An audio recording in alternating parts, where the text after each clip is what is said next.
নমস্কার বন্ধুরা, নিখিল dimmer comedy ভিডিওতে তোমাদের সকলকে স্বাগত জানাই। আশা করি তোমরা সকলেই ভালো আছো। দিনটা ছিল শনিবার, আর সেদিনে মেয়ের একটা কম্পিটিটিভ এক্সাম ছিল, আর কর্তামশাই অফিস ছুটি নিয়েছিল। সেই জন্য সকাল সকাল রান্না করে আমরা এক্সামের জন্য বেরিয়ে গিয়েছিলাম। এক্সাম দিয়ে ফেরার পথে ঠিক হলো যে দেশের বাড়িতে যাব। তাই বাড়িতে এসে আমি ব্যাগপত্র গোছাতে শুরু করেছিলাম, তারপরেই খাওয়া দাওয়া করে নিয়েছিলাম। আর কর্তামশাই বললো, ঠিক আছে তোমরা রেডি হও, আমি ততক্ষণ একটু ঘুমিয়ে পড়ি। বলেই আমি রেডি হতে চলে গেলাম। তারপরে মেয়ে কর্তামশাই সবাই মিলে রেডি হয়ে নিল। তারপরেই আমরা বেরিয়ে পড়েছিলাম দেশের বাড়ি যাওয়ার উদ্দেশ্যে। কর্তামশাইকে যখন দেশের বাড়ি যাওয়ার কথা বললাম, তখন বললো, না একটা দিন ছুটি নিয়েছে, বাড়িতে একটু ঘুমাবো। আমি বললাম, না চলো না, অনেক দিন তো দেশের বাড়ি যাওয়া হয়নি। দিদি আর আমি দুজনে মিলে যাই হোক রাজি করালাম, আর তারপরেই বাপিকে টাটা দিয়ে আমরা বেরিয়ে পড়লাম দেশের বাড়ির উদ্দেশ্যে।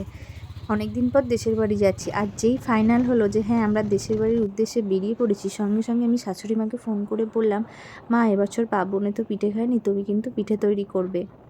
এই দেখো, গল্প করতে করতে আমরা কোলাঘাটে পৌঁছে গেছি। প্রত্যেকবার যে দোকানটা এসে আমরা হল্ট করি, সেই দোকানটাতেই এসে গেছি। আর দিদি ঠিক করতে পারছে না কোনটা নেবে। প্রথমে সবগুলো দেখলো, তারপরে এবার এইটা নেবো ওইটা নেবো বলে নেওয়া শুরু করলো। আর আমি এদিকে পুরো ঠান্ডায় জমে গিয়েছিলাম, আর আমি দোকানদারকে বললাম যে আমাকে একটা গ্রিন টি দিন। বলতেই উনি একটা গ্রিন টি দিয়ে দিয়েছিলেন। তারপরেই আমি গ্রিন টিটা খাওয়া স্টার্ট করে দিয়েছি।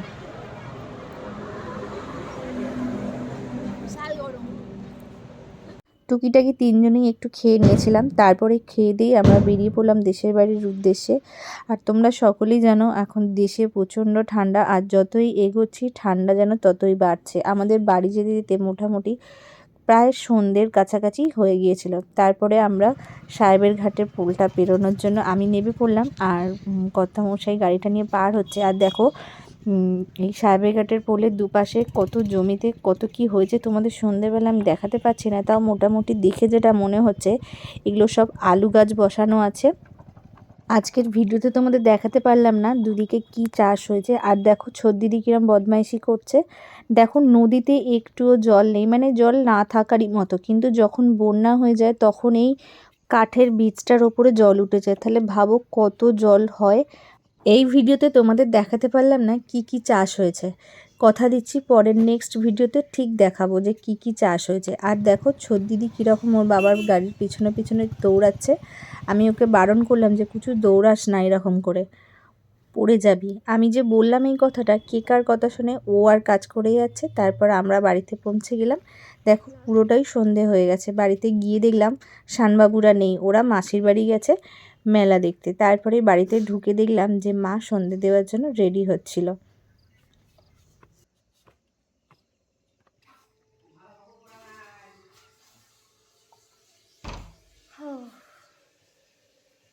কি সন্ধে দিচ্ছ? কত বড়ি দিয়েছে, এক গামলা। আবার কালকে দেবে। চুল নাকি বল দিও না, কি দেখলাম একটা ঘন্টা এই যে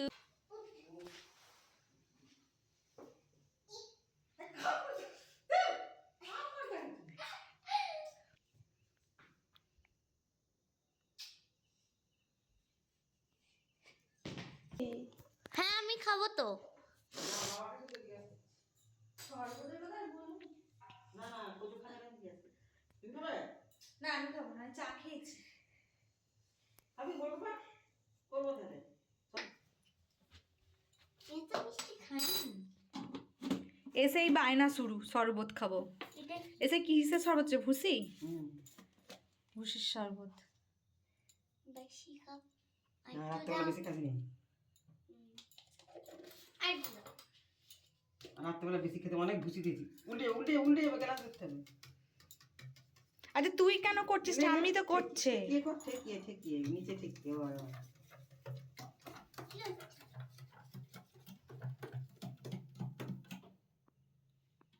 এগুলো কি উপরে ভাসছে?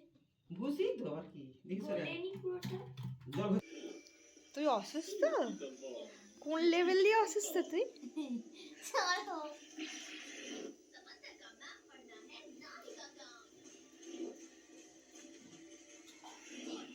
এসেই বসে গেছে টিভি দেখতে। তারপরেই কর্তামশাই বলল যে মা আমার খিদে পেয়েছে, আমাকে খেতে দাও। বলতেই মা মুড়ির জোগাড় করতে শুরু করে দিল।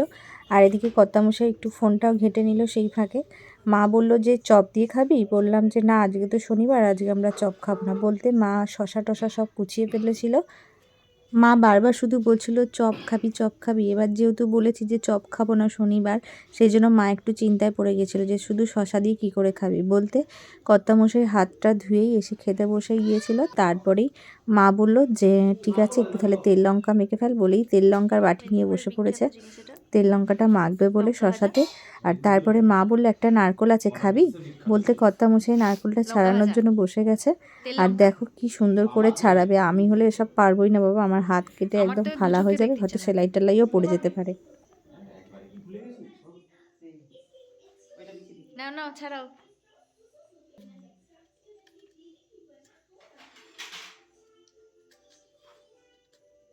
হেভি করে একটু একটু পাতলা করো তো ভালো হবে।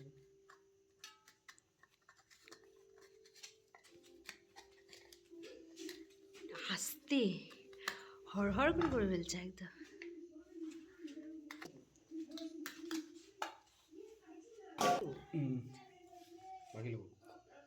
তেল লঙ্কা আর ওটা মা মেখেই রেখেছে, তোমাকে আর মাখতে হবে না।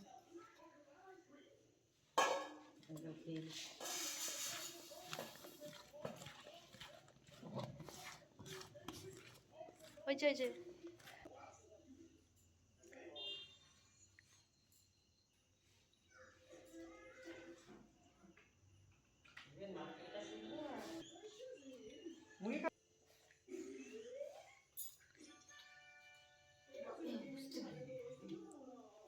বলো কেমন লাগছে, বলো বলো, মুখে বলো।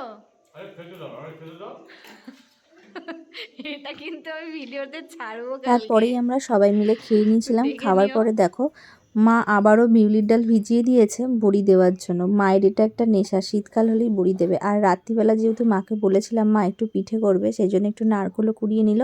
আর খড় নিয়ে এসছে, দেখো তোমাদের দেখাই। এটা কি আমরা হাওড়ায় হলে পেতাম বলো? দেশে বলেই তো সম্ভব।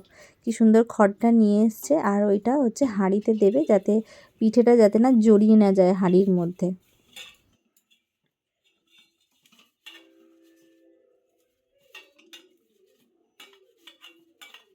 এটা দিলে কি হবে? পিঠাটা ওর উপরে থাকলে হাঁড়ি আর জড়াবে না। হাঁড়ি আর লাগবে না। এদিকে জল গরমটা হচ্ছে আর মা চালের গুঁড়িটা রেডি করছিল মাখার জন্য। আর নিরামিষ একটা বাঁধাকপির তরকারি করেছে, দারুণ কিন্তু টেস্ট হয়েছিল। যাকে জল গরমটা হয়ে যাওয়ার পরেই মা বসে গেছে চালের গুঁড়িটা মাখার জন্য। অল্প অল্প করে জল গরম দিচ্ছে আর তারপরে খুন্তিটা দিয়ে মাখছিল। তো মাখতে মাখতে একটা ডো তৈরি করে ফেলেছে। মা বললো বেশি মাখবো না, কারণ খাবার লোক নেই। আমি তখন বললাম যে হ্যাঁ তুমি অল্প করেই করো। আর এদিকে আর ছোট দিদিকে দেখো ওই চিপস নিয়ে খেতে বসে গেছে। আমি যেই বলতে গেছি আমাকে ঘুষ দিচ্ছে, আমাকেও একটু খাইয়ে দিল। তারপরেই মা আর আমি দুজনে মিলে বসে গেছিলাম পিঠে বানাতে। মায়ের সঙ্গে আমি পারি বলো? মা যদি 5টা করে সেখানে আমি 2টো করছি। আর মায়ের খুব হাত চলছে। আর দেখো প্রথমে তরকারির পিঠেগুলো করে নিচ্ছিলাম, তারপরে ঠিক হলো যে তরকারিগুলো হয়ে গেলে নারকেলেরগুলো করা হবে। এই হচ্ছে আমার শ্বশুরমশাই, মুখে কোনো সাড়া নেই, দেখো চুপচাপ বসে আছে। আমরা দুজনে হা হি হি করতে করতে পিঠেগুলো বানাচ্ছিলাম। আর মেয়েকে বললাম দেখা ভালো করে আমি কিভাবে পিঠেগুলো করছি। বলতে ও দেখাচ্ছিল, ওর হাতে ক্যামেরাটা ছিল। দেখো এইদিকে আমি পিঠেগুলো বানাচ্ছি ঠিকই, কিন্তু দেখো মায়ের দিকে 3টে পিঠে হয়ে গেছে, আমি তখনও একটা পিঠে করছি। আমি জানি মায়ের পিঠেটাই সুন্দর হচ্ছে, তাও বন্ধুরা তোমরা আমার পিঠেটা দেখে বলো যে কার পিঠেটা বেশি সুন্দর হচ্ছে, কমেন্টে জানিও কিন্তু। এই যে দেখো এইটা আমি বানিয়েছি। তরকারির পিঠের পালা শেষ, সব তরকারির পিঠে হয়ে গেছে। এরপর নারকেলের পালা, তরকারিগুলো সেদ্ধ হয়ে যাক, তারপরে নারকেলেরগুলো হবে। দেখো সেদ্ধ মা বসিয়ে দিয়েছে। আর তারপরে দেখো কিছুক্ষণ রাখার পরে মা তারপর ঢেলে দিল একটু জল দিয়ে। জলটা কেন দিল? যাতে না গায়ে গায়ে জড়িয়ে দেয়। এই দেখো এটা যেটা ভেঙে গেছে এটা ঠিক আমিই করেছি। বলতেই মা বলল না না, এরকম কোনো ব্যাপার নেই, তুমি করেছো বলে ভেঙে গেছে, এটা আমি করলেও হয়তো হতো। যাই হোক তরকারি পিঠে শেষ হয়ে গেছে, থালা পুরো পরিষ্কার। এরপর নারকেলের পালা, নারকেলের পিঠে হয়ে গেলেই খাওয়া দাওয়া শুরু হয়ে যাবে। পিঠে বানাচ্ছি ঠিকই, দুজনে মিলে মা আর আমি শুধু বারবার বলছি শানবাবু নেই, বাড়িটা যেন ফাঁকা হয়ে আছে।